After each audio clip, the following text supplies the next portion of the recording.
ఈ వీడియో చూసే ముందు ఓం నమ శివాయ అని కామెంట్ చేయండి. శ్రీ పరాభవనామ సంవత్సరంలో ఏర్పడుతున్న మొట్టమొదటి పండుగ శ్రీరామనవమి పండుగ. అయితే ఈ 2026 మార్చి 26, 27 తేదీల్లో నవమి ఏర్పడింది.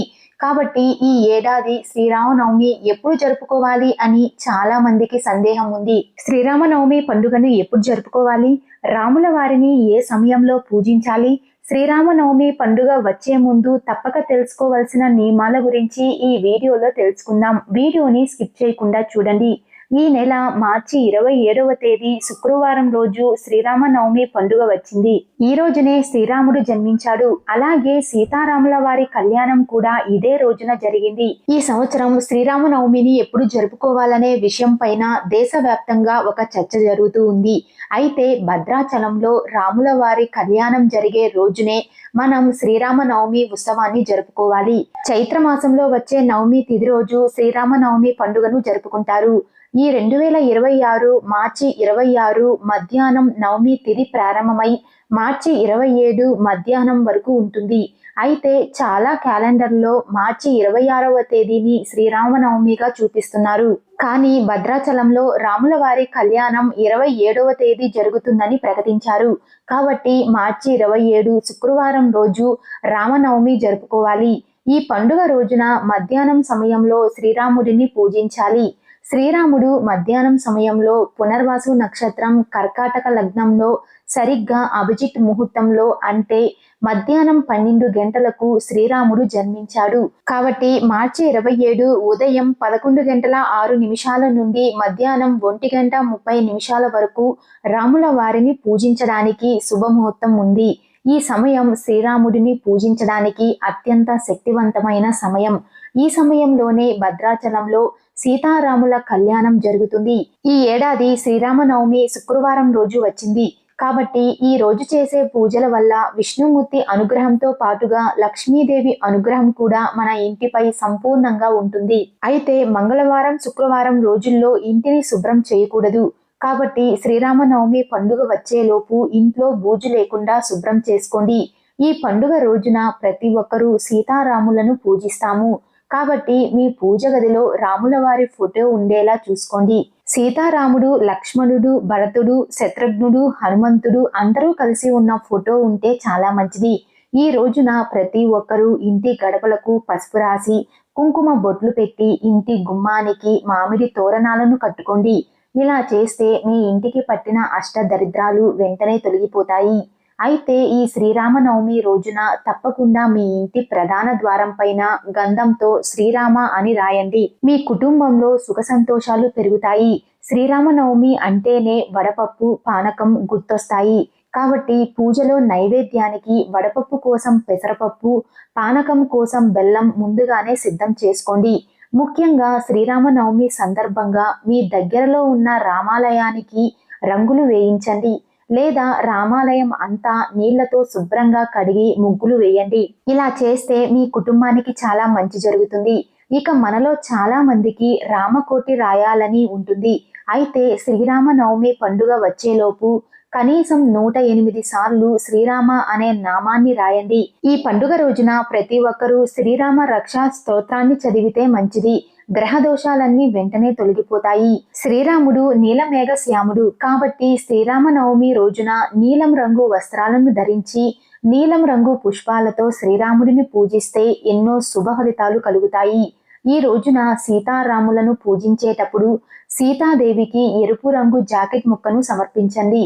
ముఖ్యంగా శ్రీరామనవమి పండుగ రోజున సీతారాముల వారు అలాగే ఆంజనేయ స్వామి రామాలయంలో సంచరిస్తూ తన భక్తులను ఆశీర్వదిస్తాడని నమ్మకం. కాబట్టి శ్రీరామనవమి పండుగ రోజున ప్రతి ఒక్కరూ దగ్గరలో ఉన్న రామాలయానికి వెళ్లి సీతారాములను దర్శించుకోండి. విశేషంగా ఈ పండుగ రోజున పిండి దీపాలు వెలిగిస్తే మీ కష్టాలన్నీ తొలగిపోయి అఖండ రాజయోగం సిద్ధిస్తుంది. బియ్య పిండితో ప్రమిదలను తయారు చేసి ఆవు నెయ్యితో దీపారాధన చేస్తే మీ పూజకు రెట్టింపు పుణ్య ఫలితం లభిస్తుంది. పానకం, వడపప్పుతో పాటుగా శ్రీరాముడికి అత్యంత ఇష్టమైన అరటిపండు, కొబ్బరికాయను నివేదించి పూజ చేయండి. ఈ పండుగ రోజున సాయంత్రం సమయంలో ఒక గిన్నెలో పసుపు నీళ్లు తీసుకొని రామరక్ష మంత్రాన్ని చదువుతూ ఈ పసుపు నీటిని మీ ఇంటి నలుమూలల్లో చల్లుకుంటే ధనలాభం కలుగుతుంది. ఆ మంత్రం ఏమిటంటే ఓం శ్రీం హ్రీం క్లీం రామచంద్రాయ శ్రీం నమః. ముఖ్యంగా అనారోగ్య సమస్యలతో బాధపడేవారు శ్రీరామనవమి పండుగ రోజున సాయంత్రం సమయంలో మీ ఇంటికి దగ్గరలో ఉన్న ఆంజనేయ స్వామి ఆలయానికి వెళ్ళి ఆలయంలో కూర్చొని హనుమాన్ చాలీసా జపించండి. మీకున్న అనారోగ్య సమస్యలన్నీ తొలగిపోతాయి.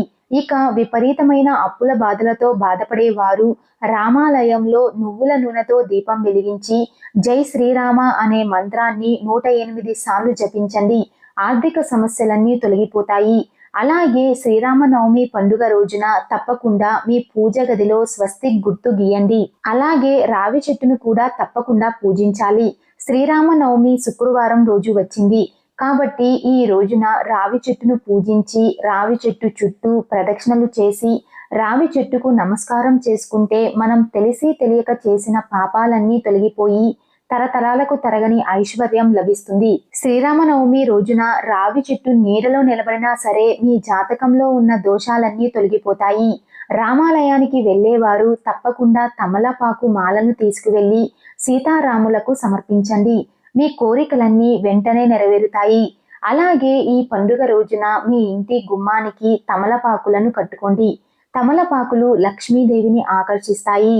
అలాగే ఆంజనేయ స్వామికి ప్రీతికరమైన తమలపాకులను ఈ శ్రీరామనవమి రోజున ఇంటి గుమ్మానికి కట్టుకుంటే ఈ సంవత్సరం అంతా ధనధాన్యాలకు లోటు లేకుండా భోగభాగ్యాలు కలుగుతాయి. అలాగే ఈ రోజున ఇంట్లో పూజ చేసేటప్పుడు ఒక తమలపాకు పైన గంధంతో శ్రీరామ అని రాసి మీ పూజ గదిలో పెట్టుకోండి. ముఖ్యంగా ఈ రోజున బెల్లం పానకాన్ని దానం చేస్తే 1,000,000 రెట్ల పుణ్య ఫలితం లభిస్తుంది. ఈ రోజున పేదవారికి అన్నదానం చేస్తే వంశాభివృద్ధి కలుగుతుంది. శ్రీరామనవమి రోజున ఏది చేసినా చేయకపోయినా రాముల వారి కళ్యాణం మాత్రం తప్పకుండా వీక్షించండి. కళ్యాణంలో ఉపయోగించిన అక్షంతలను తలపైన వేసుకుంటే ఆ రాముల వారి అనుగ్రహం మీపై ఎల్లవేళలా ఉంటుంది. సీతాదేవి లక్ష్మీదేవి స్వరూపం కాబట్టి శ్రీరామనవమి రోజున తులసి మొక్కను పూజిస్తే మీకు లక్ష్మీ కటాక్షం సిద్ధిస్తుంది. ఇక ఈ రోజున పెళ్ళైన ఆడవారు ఉపవాసం ఉండాలి. ఎందుకంటే ఈ రోజున చేసే ఉపవాసాలకు అనంతకోటి పుణ్యం చేకూరుతుంది. ఒక పూట ఉపవాసం ఉండి భక్తితో రాముల వారిని పూజిస్తే చాలు మీ కుటుంబానికి చాలా మంచి జరుగుతుంది.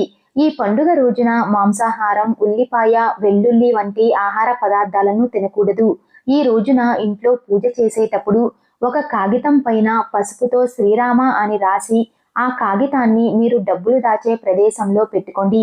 ఈ సంవత్సరం అంతా అనవసరపు ఖర్చులు లేకుండా మీ ఆదాయం పెరుగుతుంది.